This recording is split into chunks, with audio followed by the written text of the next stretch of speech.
first for that. It's definitely the last manufacturer to offer a camera without the blurring effect of an anti-aliasing filter. The camera's not shipping yet, but I got a chance to shoot with a pre-production version for a couple of weeks, and here's my take. The photos from the pre-release version are certainly sharper than any I've seen from a Canon, and they're a whole new level of quality compared to the 5D Mark III. But the photos from the pre-production version weren't quite as good as those I've seen from the Nikon D810. They've got more noise in the RAWs, starting at mid-range ISO sensitivities, and the D810 seems to have a broader tonal range in general.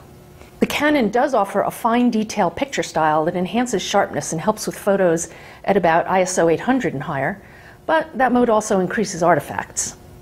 The higher resolution does help in cases where the focus is slightly off, though, making scaled-down images look a little sharper than they might have otherwise.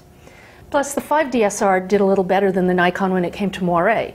In fact, it was really hard to find any, and the video, even though it's only 2 megapixel HD, looks a lot sharper than from Canon's other models. The price you pay for all those pixels is performance. Once again, this is a pre-production model, but moving all that data through the image pipeline, even with dual processors, does take its toll. Canon seems to have settled on a body design for its non-Rebel DSLRs. The 5DSR body is almost identical to the 7D Mark II and even the 3-year-old 5D Mark III. There are really only a few menu items that differ from the 7D Mark II, and those apply to features that exist only in one camera or the other. For example, the 5D tail has the fine detail picture style, a delay option when shooting with the mirror in the locked and upright position, and an option to retract an STM lens on power off. And it has a really nice crop view in the viewfinder when working in a crop mode. These are just my initial impressions though. I'll be back with a full review once I've got a final model.